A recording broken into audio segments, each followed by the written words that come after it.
Hello. Today I'm going to review the Star Wars The Black Series X Woves figure from The Mandalorian. On the front of the box you can see it says Star Wars The Mandalorian. On the side it shows a picture of X Woves, and on the back of it it says a little bit about the character. And on the other side it's just the clear window in, and same on the top. Now getting to the figure, this is actually a way better figure than I thought he would be, but it still have a few problems with him, but it's nothing too bad. So starting with the articulation on this figure, he has some very good articulation.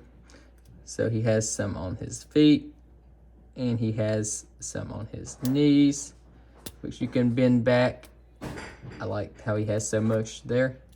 And he has, how do I get that to bend back forward? He has some on his up here on the top of his legs, on his thighs.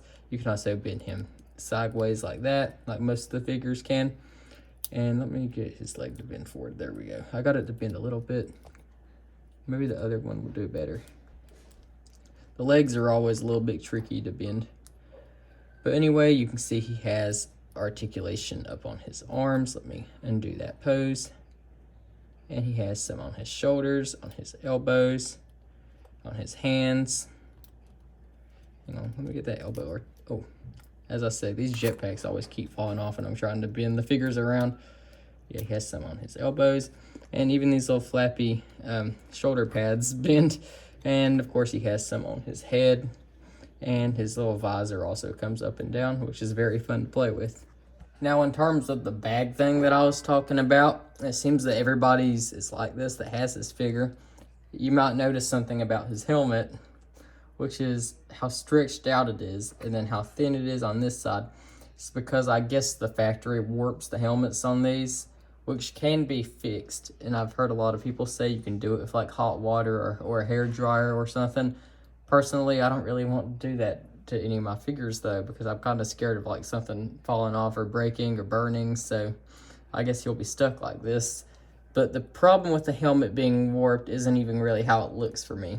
It's how wobbly it is. Like every time you bend it, it's just gonna keep doing that. And let's say you want to have him look up, the helmet is gonna have a lot more problems doing that. It's not too bad. I will say there is an advantage to it though that I have found out. It makes the helmet a lot easier to take off with the character. So while I have the helmet off, I might as well show off some of the details on this figure, because that is a lot of the good. Now, a lot of this figure is reuse from other Mandalorian figures, like the Mandalorian Loyalist, which I do not have, but I know it has that same body mold and all that.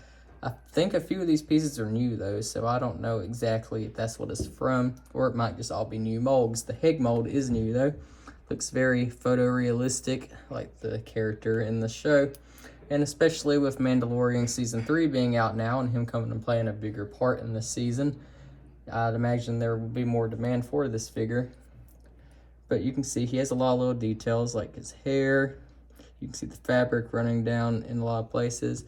Now see, these right here are actually more rubber. He has a lot of rubber on him, which kind of helps with bending his joints around, since it's not so hard to do that. And kind of gives with the joints to help you be able to put him in more poses.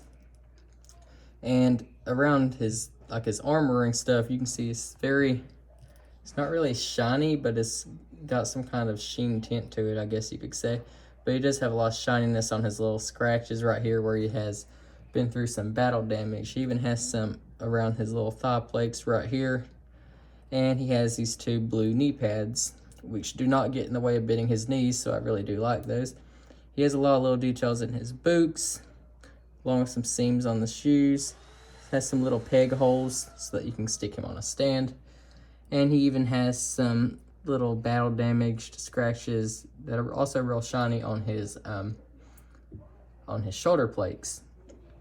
So in terms of getting the jetpack on here, which I do really like this jetpack, it looks really cool. You see it goes onto these pegs just like the other ones. And as I've said before on other figures, these things fall off really easily, so I just put that on when I'm done posing the figure. Now in terms of the helmet, the warpedness aside, which I might find a way to fix this. I wonder if you about held it down like this to get it back to its normal state, if it would hold its shape at all. Maybe I'll find a good way of doing this. If you know any good ways of unwarping pieces without damaging the paint or the plastic or anything on these figures, then please leave me a comment and tell me how. Because if you find a way to fix this, then I'll give you a shout out in the next video. But anyway, in terms of the details on the helmet, you can see he has a few little scratches on his helmet like he's supposed to. And he has this little line, this gray line up here running across the top of his head. He has this little visor, which is what you put over that. These are very fun to mess with. And other than that, that's pretty much everything on his helmet aside from the back. He also comes with a little blaster, which has just the right amount of that little gap right there to kind of hold his finger in place on it. So that's really cool.